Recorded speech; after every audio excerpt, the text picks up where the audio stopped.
सबको यथा योग्य नमन। मैं आपके सम्मुख आत्म परिचय 343 परिच्छेद को लेकर उपस्थित हुआ हूं। इस अध्याय में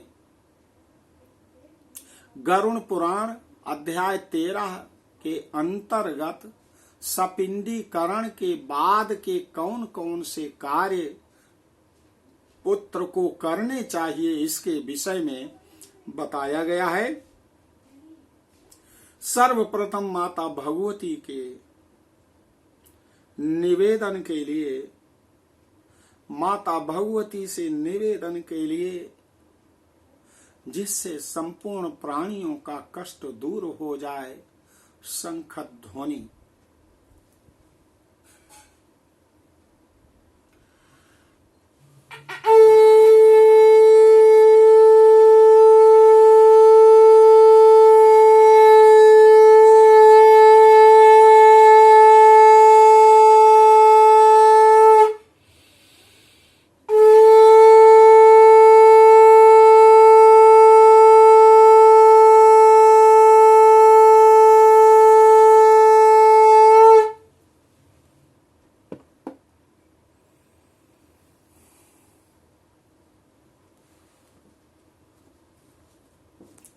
गरुड़ जी, मैं आपको आगे बता रहा हूं,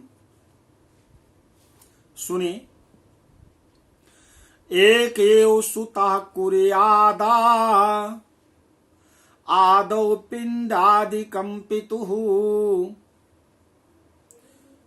तदूर्ध्वं चाप्रकुर्वीत सत्याहि स्नानं पुनश्चरेत्। हुता समया समारूढ़ा दशाभ्यंतरे सती तस्या भर्तुर्दिने कार्यं शय्यादानं सपिंडनं कृत्वा सपिंडनं तार्क्ष परकुर्यात् पितृतर्पणम् उदाहरेत् स्वधाकारम् उदाहरेत स्वधाकारं वेद मंत्रैः समन्वितम्।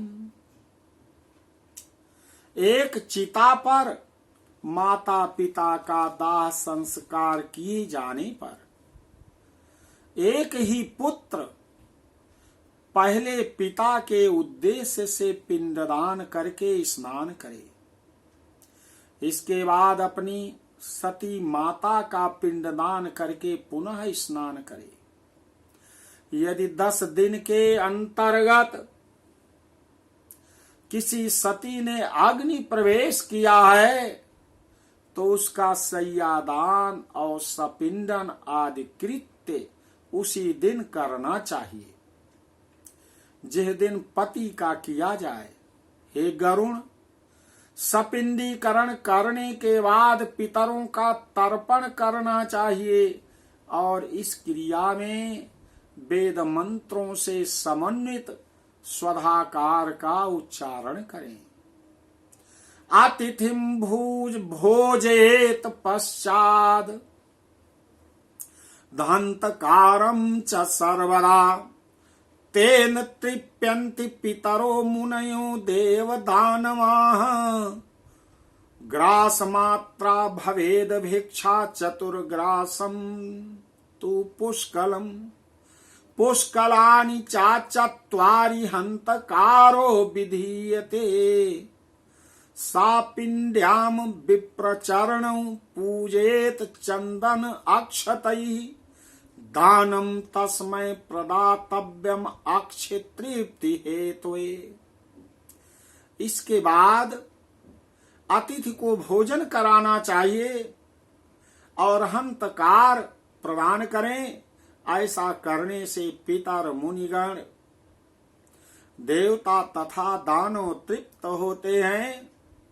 भिक्षा 1 ग्रास के बराबर होती है, पुष्कल 4 ग्रास के बराबर होता है और 4 पुष्कलों 16 ग्रास का एक हंतकार होता है। सपिंडीकरण में ब्राह्मणों के चरणों की पूजा चंदन अक्षत से करनी चाहिए और पितरों की अक्षय तृप्ति के लिए ब्राह्मण को दान देना चाहिए। वर्ष वृत्तिम घृतम चान्नम सुवर्ण रजतम सुगाम अश्वम गजम रथम भूमिम आचार्याय प्रदापयेत्। ततश्च पूजयेन मंत्रैः स्वस्ति वाचन पूर्वकम कुंकुम अक्षत नैवेद्यैर् ग्रहान् देवीं विनायकम्। आचार्यस्तु तथा कुर्याद् अभिषेकं समंत्रकम् बद्ध्वा सूत्रम करे दद्यान मंत्र पूतांस तथाक्षतान। वर्ष भर जीविका निर्वाह करने के लिए घृत अन्न, सुवर्ण, रजत, सुंदर गौ, अश्व, गज, रथ और भूमि का आचार्य को दान करना चाहिए। इसके बाद स्वस्ति वाचन पूर्वक मंत्रों से कुंकुम अक्षत और नैवेद्य आदि के द्वारा ग्रहों, देवी और विनायक की पूजा करनी चाहिए। इसके बाद आचार्य मंत्रोच्चारण करते हुए यजमान का अभिषेक करे और हाथ में रक्षा सूत्र बांधकर मंत्र से पवित्र अक्षत प्रदान करे, पवित्र अक्षत प्रदान करे। ततश्च भोजेद विप्रान मिष्टान्नैर्विविधैः शुभैः दद्याद् सा दक्षिणां तेभ्यः सा जलानन्नान् द्विषड् घटान्। वार्यायुध प्रतोदस्तु दण्डस्तु द्विज भोजनात् स्पृष्टव्यायाश्च ततो वर्णैः शुद्धेरन ते ततः क्रमात्। एवं सा पिंडनं कृत्वा क्रियावस्त्राणि संत्यजेत् शुक्लांबरधरो भूत्वा शय्यादानं प्रदापयेत्। इसके बाद विविध प्रकार के सुस्वादु मिष्टान्नों से ब्राह्मण को भोजन कराएं और फिर दक्षिणा सहित अन्न एवं जलयुक्त 12 घट प्रदान करें। तदनंतर ब्राह्मण आदि को वर्ण क्रम से अपनी शुद्धि हेतु क्रमशः जल, शस्त्र, कोड़े और डंडे का स्पर्श करना चाहिए। अर्थात ब्राह्मण जल का, क्षत्रिय शस्त्र का, वैश्य कोड़े का तथा शूद्र डंडे का स्पर्श करे। ऐसा करने से वह शुद्ध हो जाते हैं।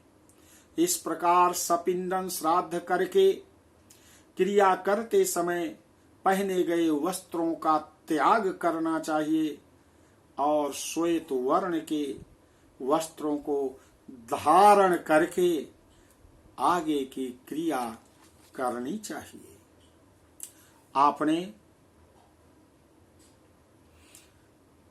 आपने श्लोक संख्या 58 तक सुना है अध्याय 13 का।